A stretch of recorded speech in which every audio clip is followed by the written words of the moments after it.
Shri Chaitanya Vitam Yena Bhutalesham Rupadamayyam Dadati Sapadandikam Vandeham Shri Guru Shri Uttapadgamlam Shri Gurun Vaishnavamsa Shri Rupam Sagar Jatam Sagana Raghunatham Vitam Tam Sajivam Sadvitam Savadutam Parjana Sahitam Krishna Chaitanya Devam Shri Radha Krishna Padan Sagana Lalita Shri Vishakam Vitamsa Namo Vishnu Padaya Krishna Pesha Bhutale Shrimate Bhaktivedanta Swami Namne नमस्ते सरस्वती देवे गौरवाणी क्षाणे निर्विशेष शून्यवादी पासादे स्थाने हिमांशकल्पतरुवशा कृपा सिंधु पतितनां पावनेभ्यो वैष्णवेभ्यो नमो नमः नमो महावदन्याय कृष्ण प्रेम प्रदाय कृष्णाय कृष्ण चैतन्य नाम्ने गौरस्य नमः हे कृष्ण करुणा सिंधु दीनबंधु जगत्पते गोप्स गोपिका कांत राधा कांत नमोस्तुते तप्त कांचन गौरांगी श्री राधे वृंदावनेश्वरी वृषभानुसुते देवी प्रणमामि हरिप्रिय यहाँ चरणमासाय नित्याय परमात्मने बलभद्र सुभद्राभ्यां जगन्नाथाय च नमः जय श्री कृष्ण चैतन्य प्रभु नित्यानंद श्री अद्वैत गदाधर शिवासादि गौर भक्तवृंद हरे Krishna Krishna Krishna Hare Hare Hare Ram Ram Ram Ram Hare Hare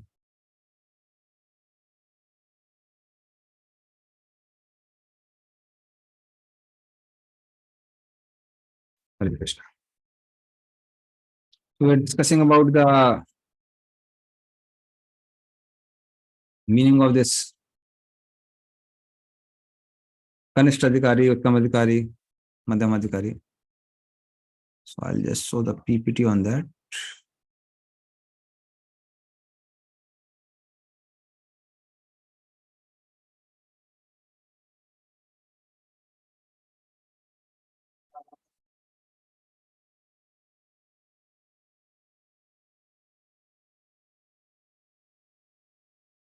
Actually, our different acharyas have given different definitions for Kanishta Adhikari, Madhyam Adhikari, Uttam Adhikari.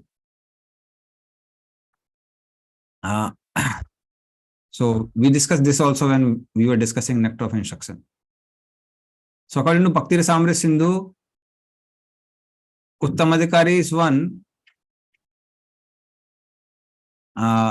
who is between Anathanivritti to Asakti. Madhyam Adhikari is one who is undergoing Anathanivritti, and Kanishta Adhikari is also having Anathanivritti only.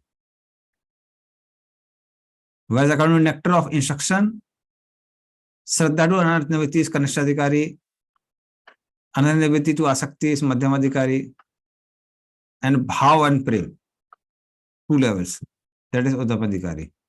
Srimad Bhagavatam definition, Anathanivritti is a Kanishta Adhikari, Nishtha to Prem is Madhyam Adhikari, or Nishtha to Bhav you can say, and Bhav to Prem is Uttam Adhikari.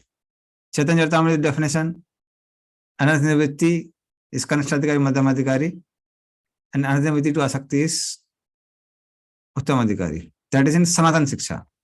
And when he speaks to Kulim Granvasi, Krishna, Lord Chaitanya, so he says, who chants Hare Krishna even once is Kanishta Adhikari. That is prior to Shraddha, even when somebody is chanted once. And somebody is continuously chanting means he is between Nishtha to Prem, then Madhyam Adhikari. And Uttam Adhikari is by seeing whom other people chant, that is Prem level. So different acharyas in this way, the different definition for Kanishta, Madhyama, Uttama.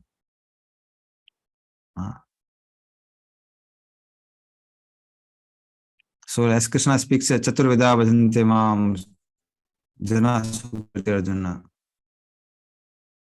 You just read this one, somebody can read. Among the 4 types of persons qualified for bhakti mentioned in the Gita, when they receive the mercy of the Lord or his devotees and eradicate those tendencies, they becomes qualified for pure bhakti. Examples of this are Gajendra, Saunaka, and the sages, Dhruva, and also the 4 Kumaras. So you find these 4 type of people. Like Gajendra, why did he call the Lord? Initially, why did he call? To save him. Distress. So Artha, he called because of distress. Then Sonak Adi rishis. Sonak Adi rishis means who are in Namisranya. Why were they hearing Srimad Bhagavatam? Jignasa. Hmm? Jignasu. Jigyasu, they're Jigyasu, inquisitive. Dhruv Maharaj, Ardhar. Artharthi. He wanted money. He wanted like kingdom greater than Brahma. And 4 Kumaras, Gnani. Jnani, right. So all these 4 people, they were Misra Bhaktas. They are like Karma Misra and Jnana Misra Bhaktas. But at the end, what happened is they left those tendencies. Gajendra, if you see, initial prayers are to save.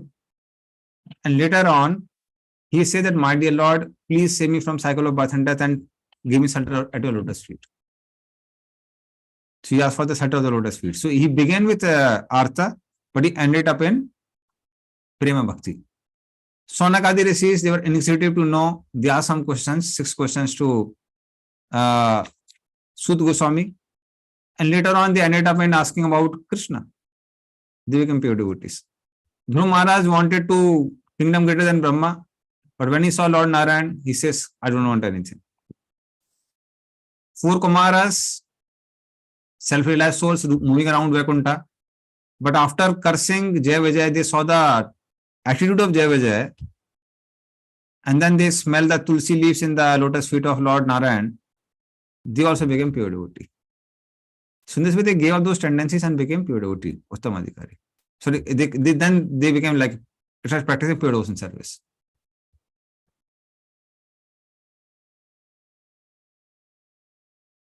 Okay, now we will not go much in this.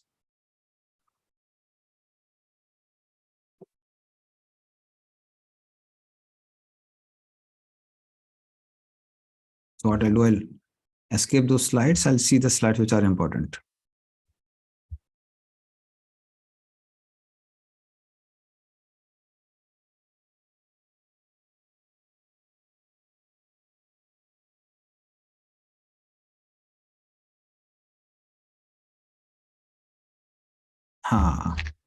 Now we'll go to another topic.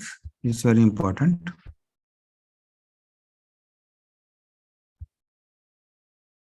That is desires for bhukti and mukti obstruct bhakti. Desire to enjoy this world or desire to gain liberation. Both of them obstruct the process of bhakti.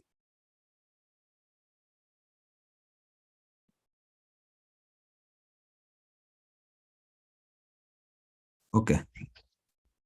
This famous verse which was edited by Vallabhacharya. And later on, Jiva Goswami told him how what Rupa Goswami has written is right. It is not wrong. And later on, Vallabhacharya accepted that Jiva Goswami's whatever he's speaking is the right thing. So you can repeat after me. Bhukti mukti spraha yavat Bhukti Mukti Bhagavad pisachi hidi vartate Pisachi Vartate tavad bhakti sukhasyatra Tavat Bhakti Sukasyatra katham abhyudayo bhavet. Katam Abhyudayo Bhavat. Please read. How can the happiness of bhakti arises in the heart when the witch of desire for enjoyment and liberation remains there? This is a famous verse that was edited by Vallabhacharya, who reverted his decision after meeting Jiva Goswami. Hare Krishna. So later on he said, no. So he says that bhukti and mukti. So because he was wondering about mukti, how can mukti be an obstruction? But even mukti can be obstruction. Mukti means liberation from miseries. But that is not enough. What devotees want is service of Krishna.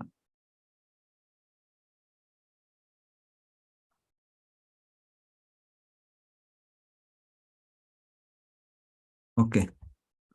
So as we discussed before also, bhukti covers bhakti by desire to enjoy this world. And mukti is just concerned about oneself. There's no connection of serving Krishna or anyone else. So that's why mukti is also a dominance which covers the bhakti. Among them, mukti is more dangerous than bhakti, than a bhakti, because desire for liberation has no connection with Krishna, and also it is bereft of a personal touch. So that is how it is more dangerous.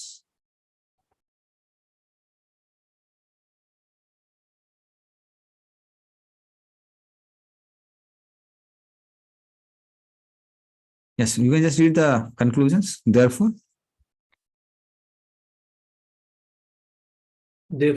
desires for enjoyment and liberation are not at all present in the perfected devotee. Devotees who are observed in the bliss of service to the lotus feet of Krishna should never desire liberation. This will be yeah. proved in the next.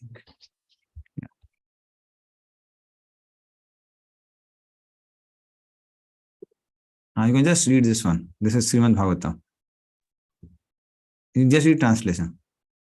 To the devotees whose minds and senses have been stolen by the attractive limbs of the Lord, which contain pleasing words, glances, smiles, and pastimes, and which fulfill their desires, bhakti offers them liberation, though they do not desire it. Yeah. So that is how, even when devotees don't desire liberation, liberation comes in front of them. So liberation comes and says that, no, please accept me, please accept me. But devotees don't care for it. Because the bliss of bhakti is superior than bliss of other dharma, artha, kam, moksha. Dharma, artha, kam is more of sense gratification.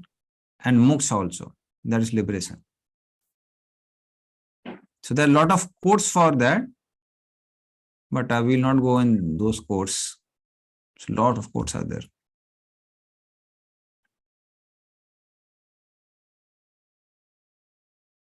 Okay, this is something interesting which we can take. Then among mukti also, there are gradations of mukti. Hare Krishna. So just a minute, what has happened is,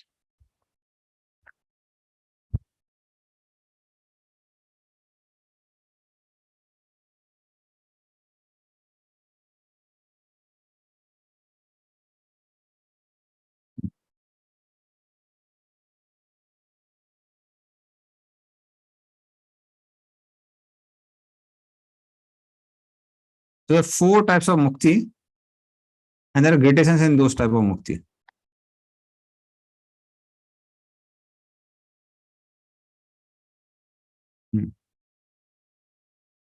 Atra tyajayate vokta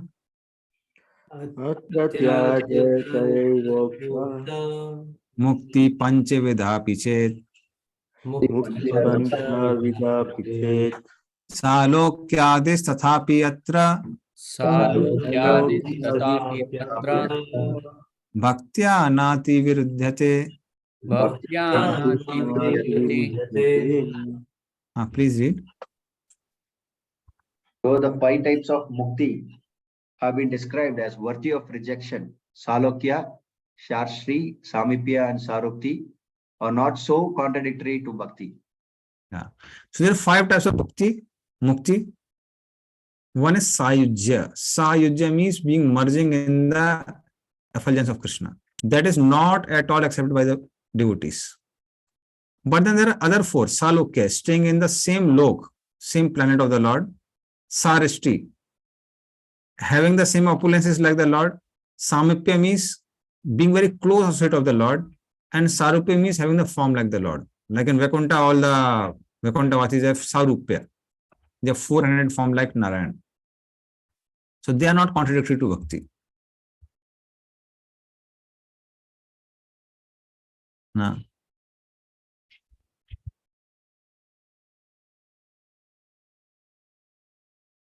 So if your devotee has desire for, okay, wait. We'll complete this section, then Anupama can ask question. So Yes, the sir. devotee has a desire for these four types of bhakti, mukti, which is independent of the desire to please Krishna. Then bhakti is not anyabhilasata sunyam. It's not sunyam. That's why devotees don't even desire these four types of mukti also. Because there is some abhilasa other than pleasing Krishna.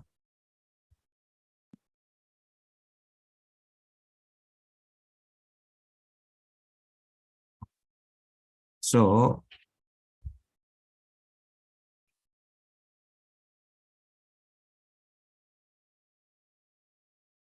you can just read gradations in mukti. There are two varieties of these four types of liberation. One predominated by the desire for happiness and power, and the other predominated by the desire for prema. The first variety is not accepted by those who are inclined to serve the Lord. Yeah. So, especially one which is happiness and power. That means I want to accept or share or take a share of Lord's power also. So, we'll see among four they are there. Let us see whether devotees are able to.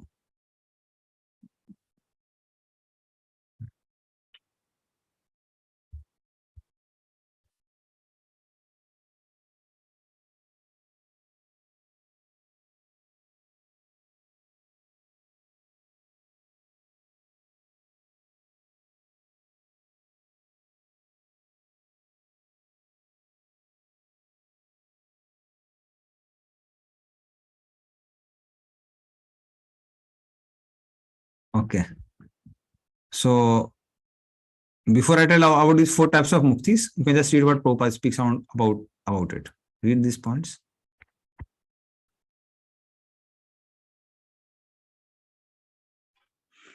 The other four liberations, although not desired by devotees, still are not against the devotional ideals. Some of the liberated persons who have achieved these four stages of liberation may also develop affection for Krishna and be promoted to the Goloka Vrindavan planet in the spiritual sky. So those who are in the four liberated states may still be going through different stages of existence. In the beginning, they may went to the opulence of Krishna, but at the matured stage of dormant love for Krishna exhibited in Vrindavana becomes prominent in their hearts. As such, the pure devotees never accept the liberation of Sahajya to become one with the Supreme. One with the Supreme, though sometimes they may accept as favorable the other four liberated states. Yeah. Yes. So these four out of four you will see which one is predominated by love and which is predominated by let us say which is predominated by desire to enjoy some power and opulence among four. Sashti proves. Sarsti, yes. And what about Sarupta? Beauty.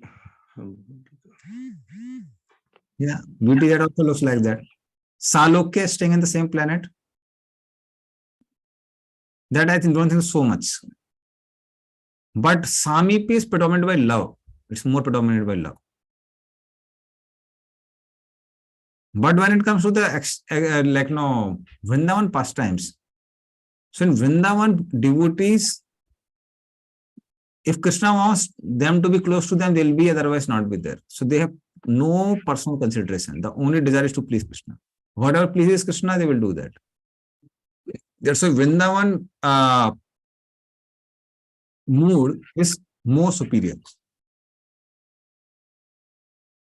I know certain devotees were telling that, oh, any other sampradayas also know, they don't chant Hare Krishna, they also go to Vaikuntha. Why, we are so much strong about chant Hare Krishna, chant Hare Krishna. But the point is, Mr. Bhakti can take you till Vaikuntha, but it can't take you to Vrindavan. If one wants to be in Vrindavan, one has to practice pure devotion service.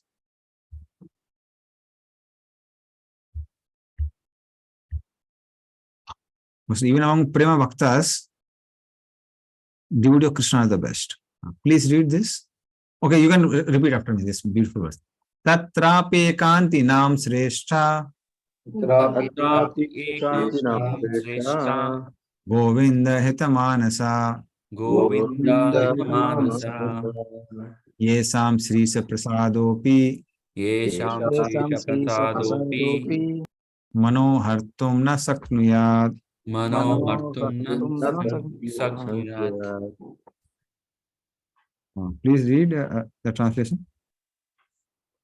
Among the devotees who are dedicated solely to serving the Lord in prema, the devotees whose heart have been stolen by Govinda are the best. Even the kindness of Narayan or other forms of Krishna cannot steal their hearts. Yeah. So among them, the devotees are the best.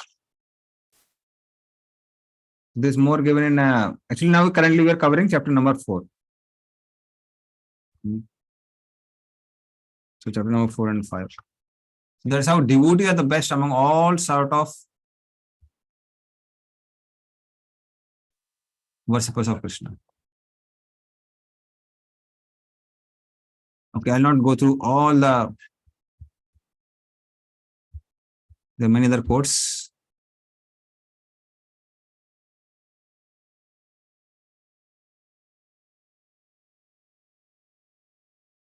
Okay, these are beautiful points. You can just read these points.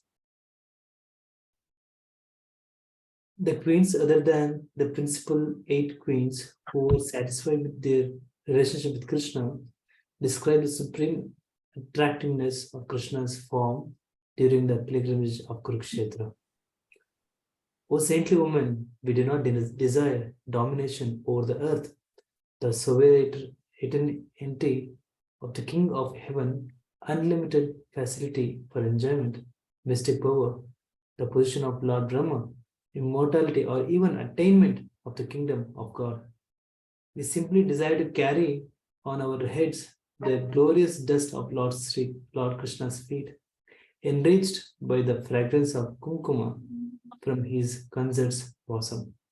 We desire the same contact with the Supreme Lord's feet that the young woman of Praja, the aborigine Pulinda woman near the grass, and the cowherd boys tending the cows desire the touch of the dust. Yeah. So this is words by gopis. So they don't desire anything except Krishna. So that is how they are considered the best among all the devotees. Okay, now Anupam Mukund can ask his question. Yeah, Prabhuji, here I think some doubt I clarified, Prabhuji. Prabhuji, my question is, so whatever the 4 liberations are there, so those belongs to only for Vaikuntha Loka or it belongs to even Goloka also, Prabhuji? Yeah, so same thing is, it's clarified. For Goloka, no such liberation. Okay, so 4 liberations has to cross. Yeah, Prabhu. And one more thing, Prabhu, and even to be seen Vaikuntha Loka in generally, so in general, everyone will tell that everyone will have the same feature, I mean, same Rupa of Lord, like Sarupya. So, but even other than this 400 form also will be there, Puja. So we have so many forms, na? Like now there are women in the Vaikuntha, they don't have Sarupa like Lord Narayan. Okay. And then we have many other people also. Like we have trees, we have plants, they are in Santarasa. So they also don't have form like the Lord. Okay. So in general, people have 400 forms, but not like everyone has. Okay. Sure. Thank you. Yeah. Yes. Yes. Also stated that like even the Mishra Bhaktas also can go to Vaikuntha. Yes. How can I understand the pro? Like no, these people have other desires, na? Like I was telling, if you have some desire to have opulence like the Lord, it is Sarishti, you can go to Vaikuntha. Okay. Somebody has a desire to have form like the Lord, you can go to Vaikuntha and have a form like the Lord. Okay. But if you have desire only to please Krishna, nothing else, then one is qualified for Golokunda. So that's why suddenly we like respect all the sampradayas. But many times our devotees, especially why I'm speaking here is congregation from South India. So the many times they are very, you can say suspicious. Why such high standards in ISKCON? You find in other sampradayas also, such high standards are not there. Like, sometimes they may be drinking tea, or they may be just having their varnasam duties, etc. They emphasize a lot on that. But not so much of time just spending and chanting Hare Krishna 2 hours, attending Mangal Arti. So many times such things are not there so much emphasized in some other sampradaya, which we so much emphasized within ISKCON. So then devotees sometimes become confused. So I know like a big group of congregation who say like that. क्या pro जी, जब करने से भगवत धाम जाते क्या? वहां पे वो लोग देखो, वो भी भगवत धाम जा रहे हैं, चाय पी के भी भगवत धाम जा रहे हैं. So they say like that. So, but main thing is mixed devotion service. Certainly, it's like very accommodative mixed devotion service one can go. But if you want to go to Goloka, you want Krishna Prem, then things are not that straightforward. Because among all the devotees of Krishna are the best. So that's why they just desire to get rid of the miseries of this world and go to spiritual world. Okay, fine, one can practice mixed devotion service, no problem. But if you really want to focus on pleasing Krishna only and not worry about miseries of this world or that world or anything, then one is qualified to go to Goloka. So Goloka is a place of prem, love, that's all. Krishna at the center. There's no other thought than pleasing Krishna. So that's why what we are getting is really very, very rare. So if it's rare, we also have to put some extra effort. You also have to spend 2 hours in chanting Hare Krishna. Now, I'm not saying that in other sampradayas such people are not there. There are many devotees who may be practicing pure devotion service also towards Narayan. No doubt about it. But then there may be some even other people also pretty accommodated. Okay. So we also accommodate it, but we accommodate people to bring them to the highest platform. Not that you continue to remain in the lower platform and not even aspire for her platform. Okay. Thank you, Bruce. Hare Krishna Prabhu. Prabhu, we often see in the purports of Srila Prabhupada that we always desire to go back to Godhead. So that is like liberation only, like Prabhupada so many times in many places stresses that one should not aspire to leave this place and go back to Godhead. So how do we take that statement? True. Actually, that's why I'm saying it is not a non-permitted desire in the spiritual realm. It's not non-permitted, but it is not the highest also. And when we say we want to go back to Godhead, why you want to go back to Godhead is very important. It's not just going back to Godhead. So whether we want to go back to Godhead to serve Krishna, because here there are not such facilities to serve Krishna. You go out, so many non-devotees are there. You go to many places, very difficult to get prasad also. Like many places, even if you take milk, it's sometimes mixed with the little blood of the cow, because they use machines for taking out milk. So very difficult place. Padam padam yad vibdamna tesam. Whereas if you go to spiritual world, there is no impediment in serving Krishna. So the point is, do we want to go back to Godhead to serve Krishna or to live peacefully there? Prove such a nice place, Golok Vrindavan, just go under the desire tree, desire the samosa, or desire some dosas, and dosas directly come into your mouth. No, nothing to work at all, such a relaxed place, no miseries at all. So if that is there, then that is not like a purpose of or good inspiration to go back to God. So that may be initial one, like Chaturvidha Vajantima, we gave the 4 examples of devotees. But in due course of time, we should develop that desire to please Krishna only. So that's why our goal is Krishna Prem. It's not just going back to God. It's Krishna Prem, loving Krishna. So whatever Krishna wants, we are ready with. So we should at least aspire to have those desires. Even if we don't have the desires, then we should aspire to have those desires. Okay. And we have read in that slide, Prabhu, that people in Vaikunta also, sometimes they may aspire and go to Goloka. Like that. Yes, yes, yes. So there is a pastime given in the Puranas. I don't remember the Purana now. Where people in Vaikunta, Nad Muni came there and started explaining about Krishna's glories. So they became attracted to Krishna, although they were staying with Narayan. So then they went to Nad Muni secretly and they asked from him that can we also go to Goloka? We want to serve Krishna. So then Nad Muni said that, okay, I'll secretly tell you some Gopal mantra. So then they start chanting this Gopal mantra. This is the sixth Gayatri. We have 7 Gayatri, sixth Gayatri. Gayatri mantra which devotees, Brahman initiated devotees chant. So then they developed a desire to be with Krishna, very strong desire. They took permission of Lord Narayan and they went there.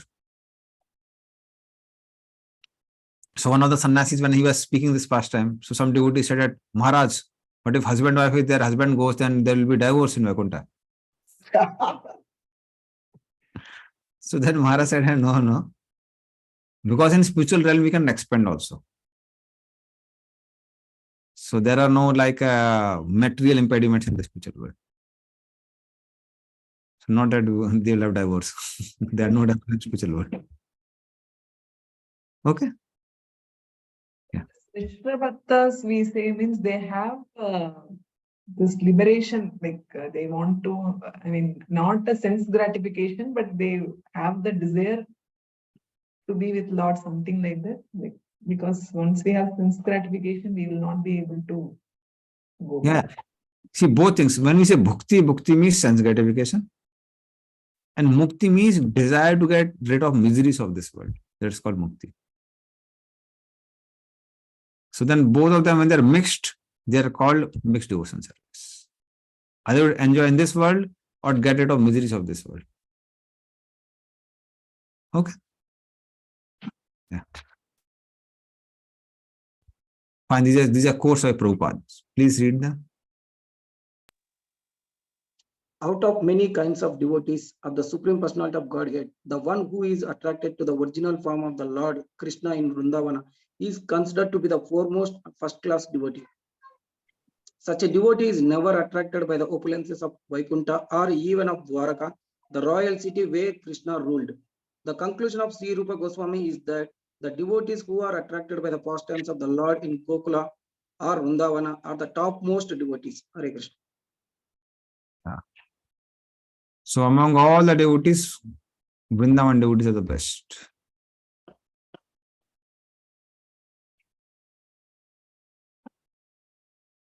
Please read this also. These are also good points by Prabhupada.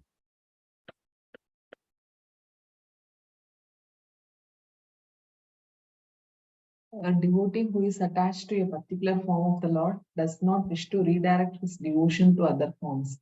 For example, Hanuman, the devotee of Lord Ramachandra, knew that there is no difference between Lord Ramachandra and Lord Narayana. And yet he still wanted to render service only unto Lord Ramachandra. That is due to the specific attraction of a particular devotee. There are many forms of the Lord, but Krishna is still the original form. Though all of the devotees of the different forms of the Lord are in the same category, still it is said that those who are devotees of Lord Krishna are the topmost in the list of all devotees. Yeah. So that is again, so there may be pure devotee, like Hanuman is also pure devotee of Lord Ram. So he knows that Krishna is origin of all, but still he is very fixed in his devotion towards Lord Ram. Like we find in Brihad Bhagavatamrita. So Hanumanji glorifies the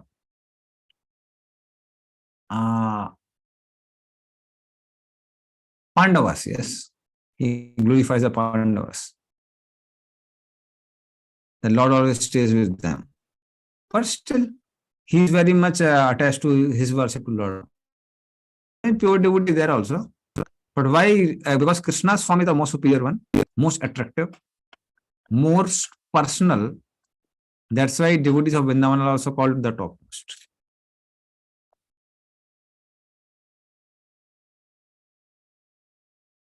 Okay. Yes. And there are no material disqualification for the practice of bhakti. Somebody can just read. It's chapter number 5, purity of pure devotion service. The scriptures say that any human being is qualified for bhakti, just as everyone is qualified to take a bath during a month of Magha. Vasishta, while speaking to the king, has given that example concerning devotion to the Lord. Yeah. So there's no qualification required for bhakti, material qualification. So no piety required, no charity is required, no high worth is required. There's a beautiful verse, I think I quoted before also by Hanumanji.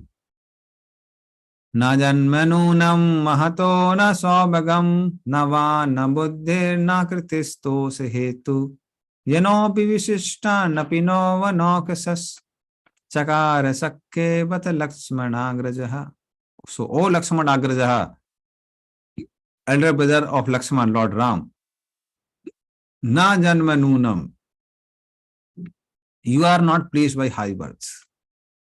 Mahato na saubhagam, you are not pleased with great good fortune. Na van, not by eloquent speaking or good singing. Na buddhi, not by good intelligence where we can do a lot of analysis of the scriptures. Na kritis, not by bodily beauty. To sahitu, you are not satisfied by these things. If this was true, then Yanopi Visishtam Adapi no Vanoksas. So we, the forest dweller, Vanokasa, we are monkeys. We don't have any of these things. Still, you made friendship with us, which shows that you are satisfied only by devotion by none of these things. So therefore, none of these things are required for bhakti. Even those are animals and birds like Jatayu, and Jatayu is actually eagle. Eagle doesn't even eat like vegetarian food. It eats rather dead corpse. But even Jatayu could become pure devotee of the Lord. Even the animals like monkeys, deer like Jamvant, they all become devotees of the Lord. So that is how anybody can become devotee of the Lord. There is no material qualification required.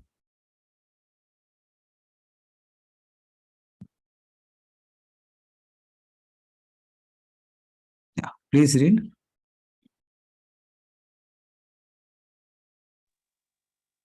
From what has been previously said, it should be concluded that those who possess faith and are devoid of desires for material enjoyment and liberation are qualified for pure bhakti. This is certainly applicable to the three upper castes without distinction, but what about others? Hare Krishna. So what about others? They are also eligible. The proof is there. This is from Padma Puran, Kasikhanda. Anteja api tat rashtre Sankhya Chakranke Dharinaha Samprapya Vaishnavim Diksham Dikshita eva Sambhabhu. Please read. In that country, even the outcast receiving Vaishnava initiation, wearing the marks of the conch and disc, shine like sacrificial priests. Yeah. So in this Kasikhanda Padma Puran, it says that if somebody accepts a Vaishnava initiation, then he becomes qualified as a priest. So that is how even outcast, Antaja, so they can also become devotees of the Lord.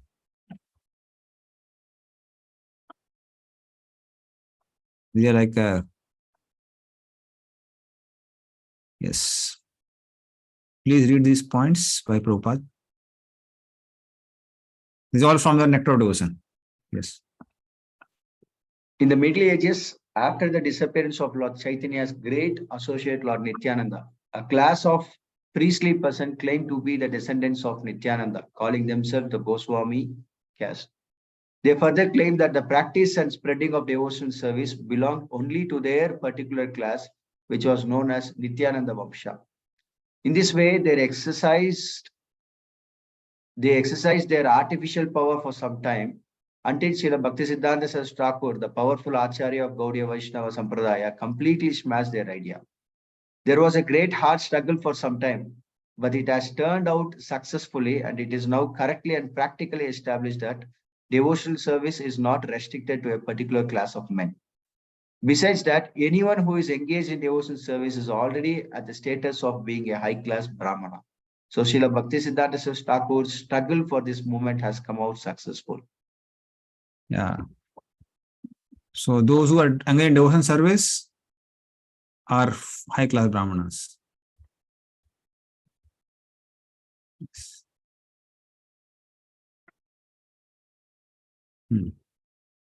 Continue. These are also others. It is on the basis of his position that anyone can now become a Gaudiya Vaishnava from any part of the world or any part of the universe.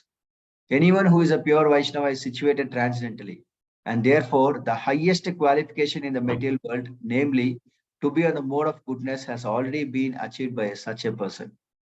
Our Krishna conscious movement in the Western world is based on the above mentioned proposition of Srila Bhaktisiddhanta Saraswati Thakur, Saraswati Goswami Prabhupada, our spiritual master. On his authority, we are claiming members from all sections of the Western countries. The so-called Brahmanas claim that one who is not born into a Brahmana family cannot receive the sacred thread and cannot become a high-grade Vaishnava. But we do not accept such a theory because it is not supported by Rupa Goswami nor by the strength of the various scriptures. Yeah. So anybody who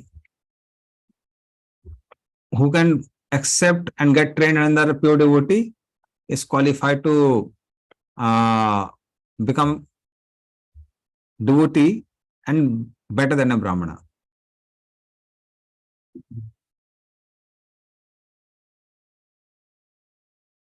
Okay. So just a minute, I'll see the slides. So that's about birth. Birth is not like prerequisite for practicing bhakti.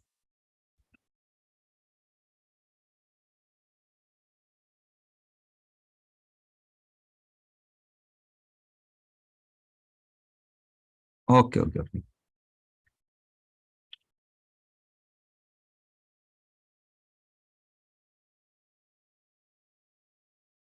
And we are going the right line only. So now the purity. Now the second question comes, if purity is required for practicing bhakti, so then should we get purified, do some prashchitta and then practice bhakti? Or many people say, oh, we will not touch Bhagavad Gita, we are very impure. So is purity required? Is answered here.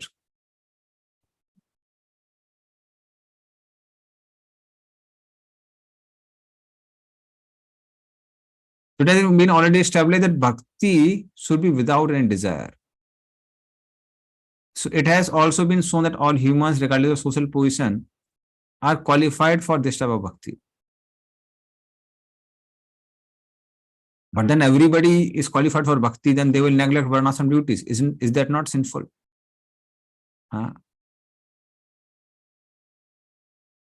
So, and if they are sinful, then how can they become pure? So shouldn't they perform atonements, prashchitta, mentioned in the scriptures? So you can read this verse. We not recite it. Their duties expected from a qualified practitioner. Yes, please read. The person qualified for bhakti is a fault for failing to perform all the important angas of bhakti, but he is not at fault for failing to perform the duties of varna and ashrama. If he by chance happens to commit some sin, there is no atonement prescribed for him. This is the opinion of those who know the secret of Vaishnava scriptures. Yeah. So this is the main thing actually, which has to be understood. That what is disqualification for devotee? That you are not able to practice devotion service properly, as good as that. But let us say, if somebody is not able to perform varnasanam duties properly, it is not a disqualification. So generally, why do devotees then perform varnasanam duties properly? So that it becomes conducive for practice of Krishna consciousness. Why do we follow 480 principles? Because it makes us, brings us to mode of goodness, so that it becomes conducive to practice devotion service. But even if, let us say, devotee by mistake commits some sin, what is atonement for him? No atonement. Continue practicing devotion service. Because devotional service is most purifying. That's why what is sole duty of a practitioner of Krishna consciousness? Practice Krishna consciousness. That's all. Because that is most purifying, nothing else. There's nothing as much purifying.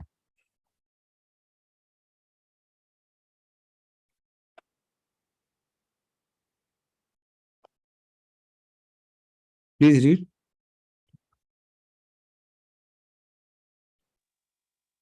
Now It these is are a- cautions. Hare Yes, Krishna. please. It is a fault if those qualified for bhakti fail to perform the required angas of bhakti, such as observance of Ekadasi or Janmashtami. It is not a fault if they do not perform Varnasrama activities. If they commit forbidden acts because of influence of previous Vaishnava aparadha, atonement is not required. Since these pure devotees do not have a natural tendency for sinful actions. Bhakti alone acts as atonement. This is the conclusion of the Vaishnava scriptures. There is no fault if a person does not perform all the 64 angas of bhakti.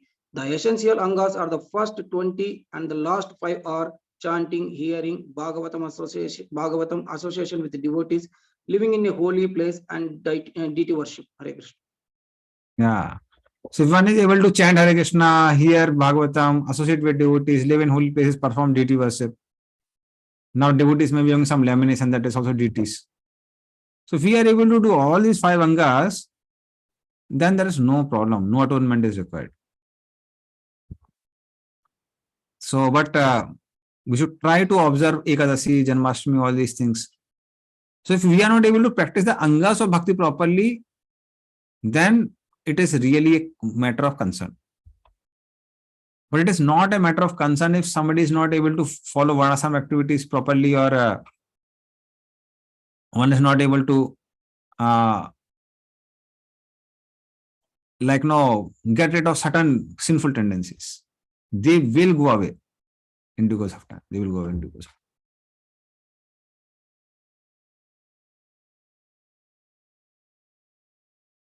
time. But Sri Prabhupada is warning something. Please read. Sri Rupa Goswami warns, however, that if a person is properly initiated by a bona fide spiritual master, he should not think that simply by the acceptance of such initiation, his business is then finished. One still has to follow the rules and regulations very carefully. If after accepting the spiritual master and being initiated, one does not follow the rules and regulations of devotion service, then he is again fallen. Yeah. So what Prabhupada is saying, but devotees should be very careful to practice all 64 limbs of devotion service very carefully. That has to be really a concern, or at least 5 of them. Not that things end at initiation. Like for many devotees we have seen, not many, but some of them, they're very serious in practicing bhakti till they get initiation. Why? I want to get initiation. If I don't, I'm not visible in temple programs, not visible chanting Hare Krishna, I may not get initiation. But after you get initiation, you are Hare Krishna. Now Guru Maharaj's responsibility is to deliver me. Now I will do whatever I want. So it is not like that. Rather, initiation means initiating the process. That's beginning of the process. But after the beginning of the process, there's a long way to go. So that's why one should very nicely practice the limbs of devotion service. Please read.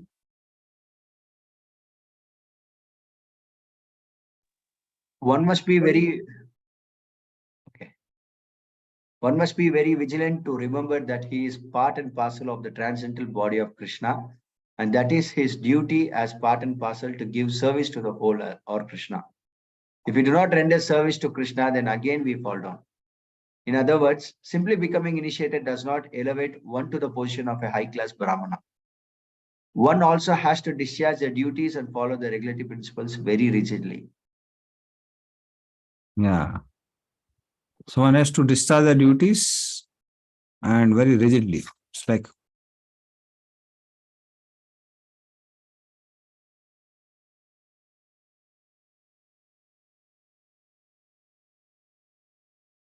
okay. They're all important points. Please read. Sri Rupa Goswami also says that if one is regularly discharging devotional service, there will be no question as a fall down. But even if circumstantially there is some fall down, the Vaishnava need have nothing to do with the Prayachitta, the ritualistic ceremony for purification. If someone falls down from the principles of devotional service, he need not take to the Prayachitta performances for reformation. He simply has to execute the rules and regulations for discharging devotional service, and this is the sufficient for his reinstatement. So, Yeah. not able to see Prabhuji downfall. Okay, there is a matured Vaishnava cult. So main thing is one has to be very rigid. So it's not that no, okay, now I'm a devotee, I can commit sin. Not like that. But at the same time, occasionally if there is some fall down, some sin, some problem is there, one doesn't have to do atonement for that. One has to just continue practicing devotion service very, very rigidly.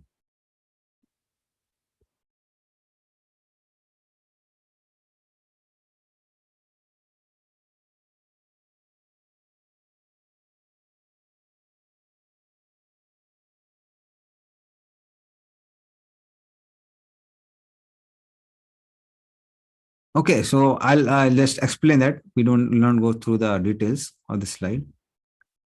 That each process has its own definition of piety and impiety. Like for example, those who are worshipper of karma kanda, for them, committing sin is called impiety, and doing things according to scriptures or according to varnasam dharma is called piety. That is for whom? Karma kandis. Now those who are doing Gyan Kanda or Gyan Margis, for them both piety and impiety of Karma Kandis, that means accumulating pious or impious activities, credits, is considered impiety both. And working towards detachment from this world is called piety. That is for Gyan Kanda. But for devotees who are practicing devotion service, anything which taking us away from Krishna is called impiety. Things which are taking us towards Krishna is called piety. Anukula sankalpa pratikula svarjana. So that is piety and impiety for devotees, nothing else. So that's like simple definition for devotees.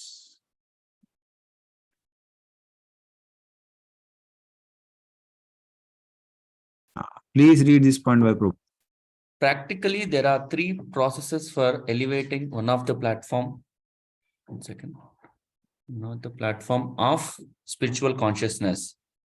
These processes are called karma, jnana, and bhakti. Ritualistic performances are in the field of karma. Speculative processes are in the field of jnana. One who has taken to bhakti, the devotional service of the Lord, need have nothing to do with karma or jnana. It has been already explained that pure devotional service is without any tinge of karma or jnana. Bhakti should have no tinge of philosophical speculation or ritualistic performances. Hare Krishna. So in this way, pure devotion service without any tinge of karma, jnana, yoga, anything. So no philosophical speculation like jnanis, and no ritualistic performances like karmis. So that is how bhakti is free from all of that. So devotees are just concerned with bhakti. This is like famous verse. You can repeat this verse after. Swapadamulam bhajata priyasya Swapadamulam bhajata Priyasya Jaktan bhavasya hari paresa Jaktanya Bhavasya Hari Paresha Vikarma yachotpatitam kathanchit vikarmayachyo patitam Katanchit Dhunoti sarvam hidi sannavishtaha. sunoti Noti Sarvam vista. Please read. One who has thus given up all other engagements and has taken full shelter at the lotus feet of Hari, the Supreme Personality of Godhead, is very dear to the Lord. Indeed, if such a surrendered soul accidentally commits sinful activity, the Supreme Personality of Godhead, who is seated within everyone's heart, immediately takes away the reaction of such sin. Yeah. So if devotees accidentally perform some sin, Lord takes away the reaction.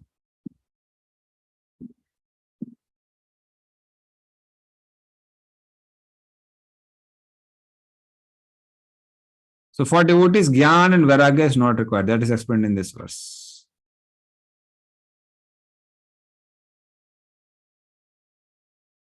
This is like a very important verse. I was looking for this verse. Tavad karmani kurvita Tavat karmani kurvita na nirvidyeta yavata na nirvidyeta yavata mat katha sravanado va Matkata Savanadova shraddha yavanna jayate. Shraddha Shadra yavanna Yavanna jayate. Jayate. Please read. One should continue to perform the Vedic ritualistic activities until one actually becomes detached from material sense gratification and develops faith for hearing and chanting about me. Hare Krishna. Yeah. So Vedic rituals have to be performed till one becomes detached from material sense gratification and develop faith in hearing and chanting. As soon as one becomes detached from sense gratification and one gets faith in hearing chanting, one doesn't have to perform Vedic rituals at all.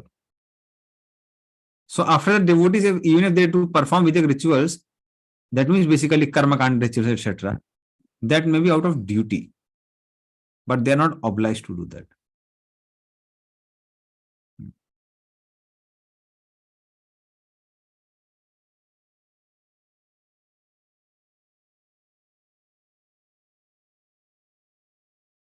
Okay, so we will not. This is also Chakta Sadadharam Chanamare, famous verse. So what I'll do, I'll just see the. Because there are many verses like that in Bhagavatam.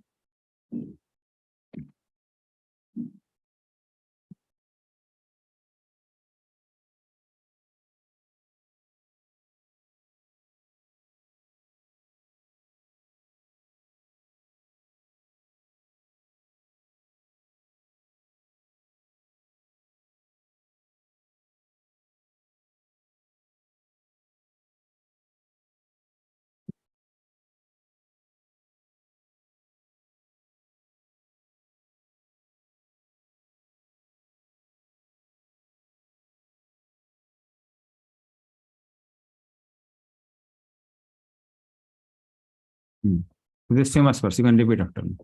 Devarsi bhutapta nirnam pitrinam Devarsi bhutapta nunam pitrunam na kinkaro nayam rini charajan Na na kinkaro nayam rajan. sarvatmanaya saranam saranyam Sarvatmanaya Saranam Saranam Saranyam. gato mukundam parihritya kartam. Gato Mukundam Parihrityakartam. Please read translation. Anyone who has taken shelter of the lotus feet of Mukunda, Yagato Mukundam Saranam, the giver of liberation, Saranyam, giving up all kinds of obligations, Parihritya Kartam, and has taken to the path in all seriousness, Sarvatmana, owes neither duties nor obligations. Na kinkaro, na ayam rani. To the demigods, sages, general living entities, family members, humankind are forefathers. Devarsi bhutatta nunam pritrunam. Srimad Bhagavatam, 11th canto, 5th chapter, 41 verse. Hare Krishna. Hare Krishna. So in this way, one has, as soon as one is born, one gets all these different type of debts. And different methods are prescribed in the Vedic literatures for getting rid of these debts. Like somebody debts to demigods, they are given back or they're paid back by doing fire sacrifices. Debts to the sages is done by given back by reading Vedic scriptures.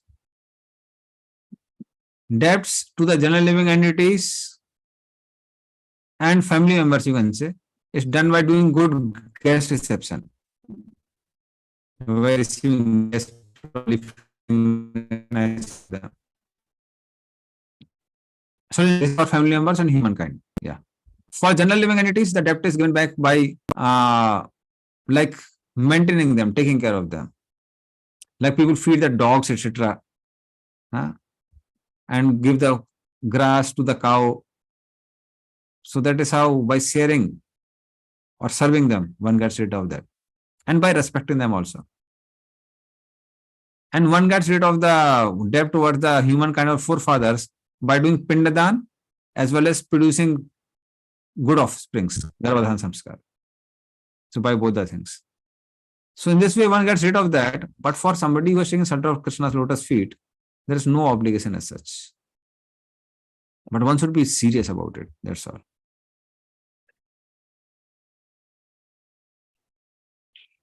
Please read.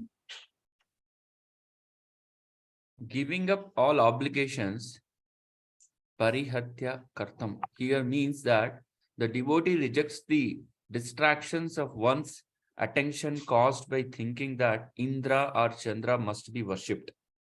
Having surrendered, that person has destroyed all prarabdha karmas and consequently destroys being situated in varnashrama, since he has no material gunas. That person is no longer obliged to perform regular varnashrama duties. This is proof for duties expected of a qualified practitioner. Hare Krishna. Yeah. So when we say parihitya kartam, kato mukundam parihitya kartam here means is that many times what happens is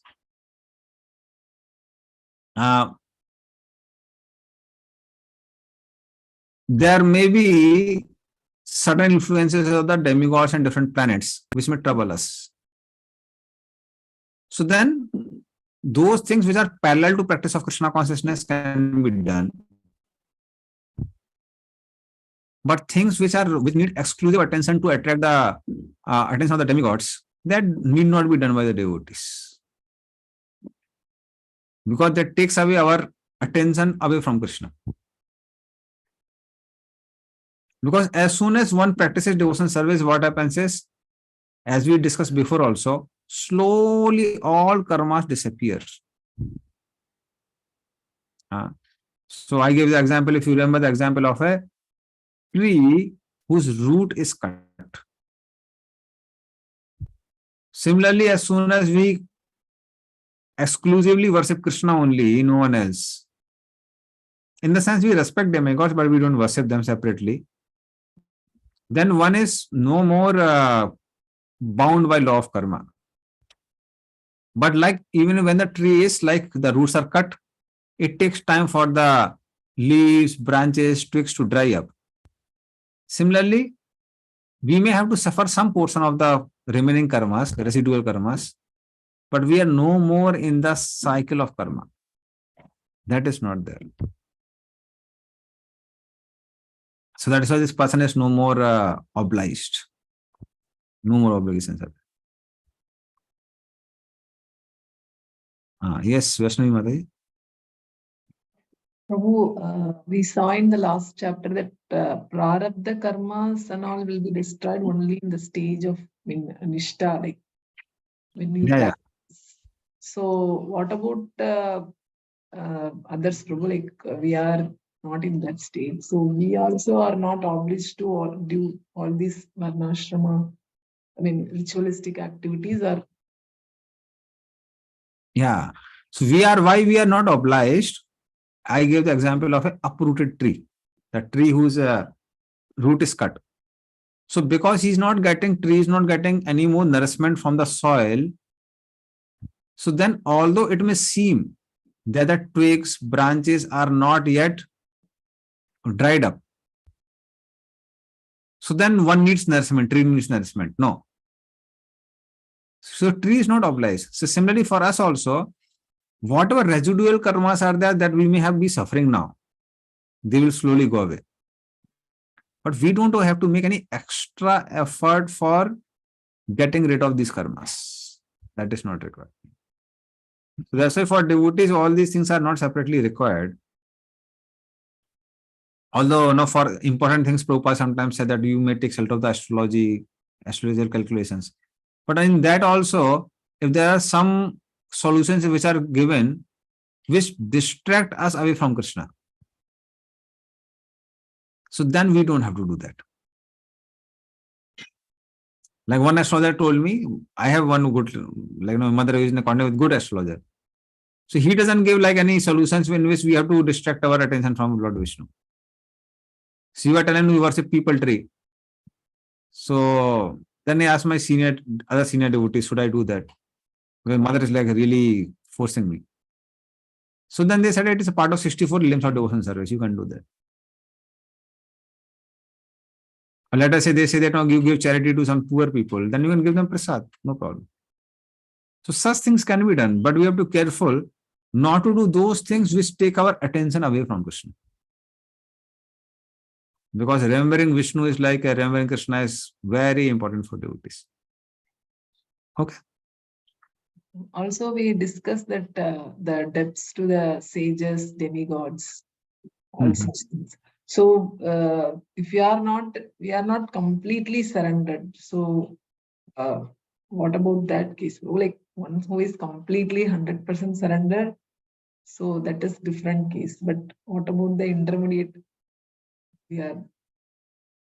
See, for us, if we give attention to something else, then what happens is, then actually speaking, it is taking away our remembrance of Krishna.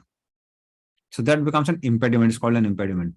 But now, certain things which may not take us away from Krishna can be done. For example, like Pindadan is there. So in Pindadan, generally devotees go to Gaya. And Gaya, they worship lotus feet of Lord Vishnu. So then we can go there, we can read the pastime of Mahaprabhu doing Pindadan of Jagannath Mishra there. And then we can do some Pindadan there. There's no flaw in that. So things should be, main thing is concern is that we may do certain things as a duty to set an example, but we are not obliged. But we have to be careful that these things will not distract us. That is the main thing. So this basic principle has to be maintained. Okay.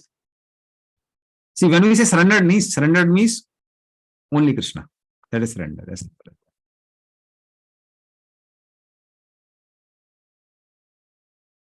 famous verse. Sarvadharman parityaja mamekam saranam aham tvam sarvapapebhyo mokshisami ma sucha. So this, just read the translations and the points. And then this is like end of this particular topic. Giving up all dharmas, sarvadharman parityaja, surrender to me alone. Mam ekam saranam raja. I will deliver you. Aham tvam moksha ishami from all sins. Sarva papebhyo. Do not worry. Ma suchaha. Bhagavad Gita 18 chapter 66 verse. The word pari fully should be understood to mean that the rejection, tyaga, should be complete. I will free you from all sins. Sarva papebhyaha means I will free you from all impediments to bhakti. There is no sin for them because those with faith in bhakti give up the duties of dharma by the order of the Lord. Hare Krishna. Yeah. So because Lord has said that leave everything, just surrender to me, devotee surrender. So there's no sin for devotees. Whatever residual karmas are there, they may like go away in due course of time. So that's the main thing. Okay, so I'll just see how much time is remaining. So 12 minutes.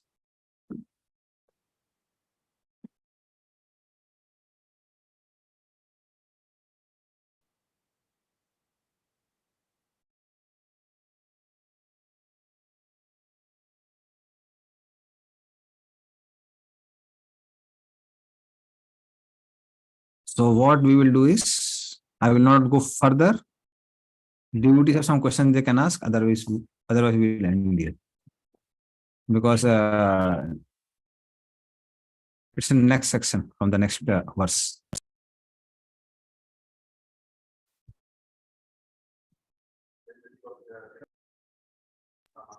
Hare Krishna Prabhu. Yes, Prabhu. General question, Prabhu. Since there is another 10 minutes time, just asking this question, Prabhu. No, see, somebody has a question from they can ask first. Okay, sure. Otherwise, then they can ask. Okay. Somebody has question later? No. So what I'll do, I just tell what we discussed today. So we discussed that there's no precursor for bhakti, no qualification for bhakti. So no high births or intelligence or renunciation, anything is required. Nothing is required.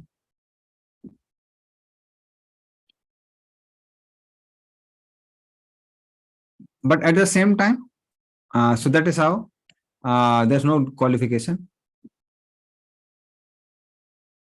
At the same time, one has to follow this principle of pure devotion service. Pure devotion service means that one doesn't go to Krishna for anything else. No desire for bhakti, no desire for mukti, only desire to serve Krishna. And devotees don't even aspire for liberation, for entering in Brahman. They just want to serve Krishna. So these 3 points, that the only qualification to begin devotion service is the devotee's mercy, as we discussed before, that creates Sukriti. The qualification to advance in Vedic sadhana bhakti depends upon the maturity of our knowledge and faith of scriptures. That's how we define Kanishta Madhyama Uttamadhikari. The qualification to practice pure devotion service is liberation from bodily concept of life, characterized by realizing that we should abandon all desires, even desire for liberation, and endeavor to please Krishna only. That is how devotee rejects both bhakti and mukti.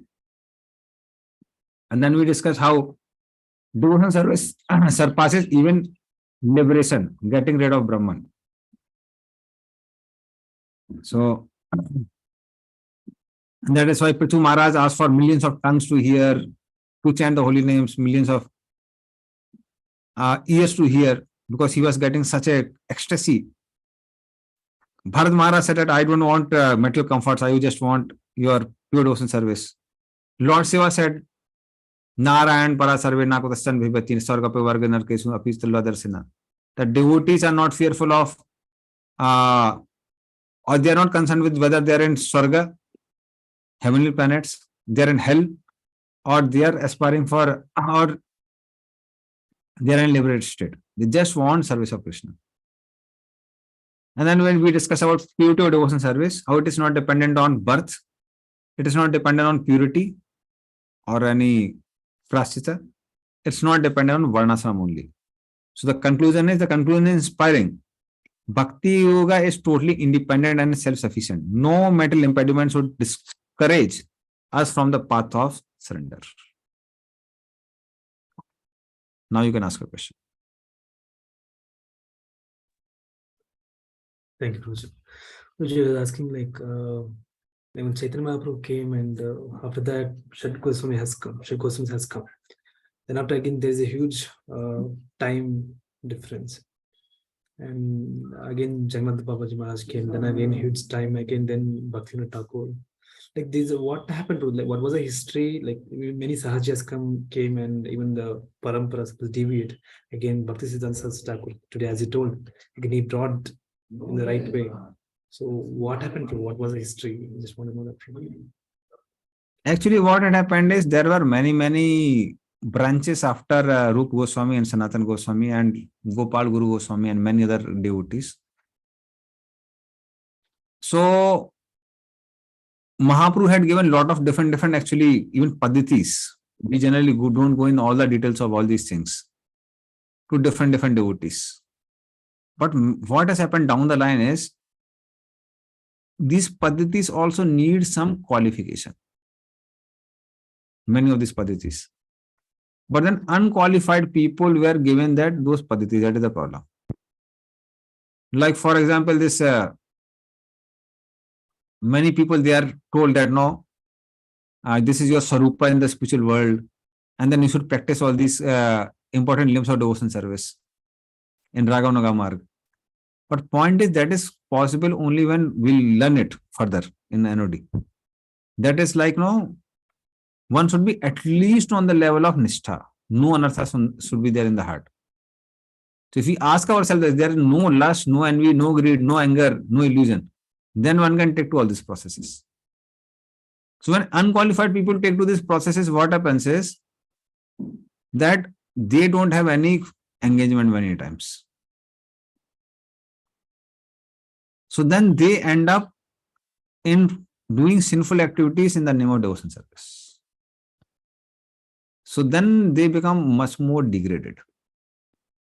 So it's not that preaching was not going on. We have Narottam Das Thakur, Syamananda Pandit, and so practically whole Manipur was made devotees by all these people, all these devotees. Manipur and Tripura was made devotees by Narottam Das Thakur, and Bangladesh also. And Syamananda Pandit was serving in preaching in Odisha. So whole Odisha became devotee. And then this Srinivas Acharya was preaching here in Banvishnupur, near our Kharagpur. There is a place called Banvishnupur. Whole kingdom became devotee. King became devotee whole. 64 rounds were compulsory for everyone. So they did massive preaching. But at the same time, there were some sahajiyas also who were developing because unqualified people were giving these processes. So that is the problem. Okay. Thank you. And then there were many unauthorized people also who came in between because they knew that like Bengalis, they are very addicted to eating fish. So then they started like accommodating them by misinterpreting scriptures. See, this is the difference. Like in ISKCON also you find devotees, some devotees, especially in the Western world, having tough time to follow four principles. But within ISKCON, we never put down the standards. Rather, we say that, okay, these are the standards. If you are in this level, then try to come up. Slowly raise your standards. Not that, no, you put down the standard only. So many people, what they did is they put down the standard only. Okay, no, majority of the people are not able to give fish. Then the philosophy is that fish is vegetarian. Jaler phal. Or no, there are people no who are not able to follow and like no give up illicit sex.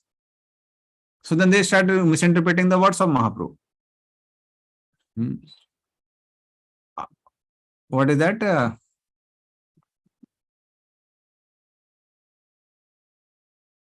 Vaishnav Sangachar. I just forgot the verse. So this verse says that who is a devotee? One who gives up the asuna of non-devotees. E Vaishnavachar. Stri Sangi Ek Asadhu Krishna Bhaktar. And who are these people? Stri Sangi. Ek Asadhu. So Stri Sangi means those who are addicted to women.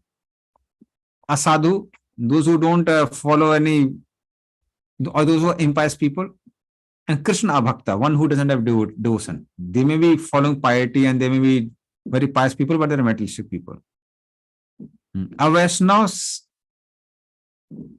Okay, Sang Tyag e Vaishnavachar, something like that. I just forgot first line. Asat Sang Tyag e Vaishnavachar. Asat Sang Tyag e Vaishnavachar. Stri Sange ek Sadhu Krishna Bhakta. Or so this is the verse. So what these people do is they like no change the verse only or misinterpret it. They said Stri Sangi ek. Stri Sangi ek means you should not associate with people who associate with only one woman. So if they are associating with 2 women, 3 women, then no, you can associate with them, no problem. So then all the people of that sect started having at least 2 wives. You should have 2 wives, 3 wives, 4 wives, 5 wives, not 1 wife. 1 wife means then you are not fit for being a Vaishnava. Nobody will associate with you. So this is like misinterpretation of the scriptures. So then all these people came in between. So the point is for us also, we should be truthful to ourselves. If you're not in the standard, don't put down the standard. Try to come up to the standard. Okay. Thank you. So we'll end here. Bhakti Rasamrita Sindhu ki, Jai. Prabhupada ki, Jai. Nitai Gaur Premanande. Hari Hari.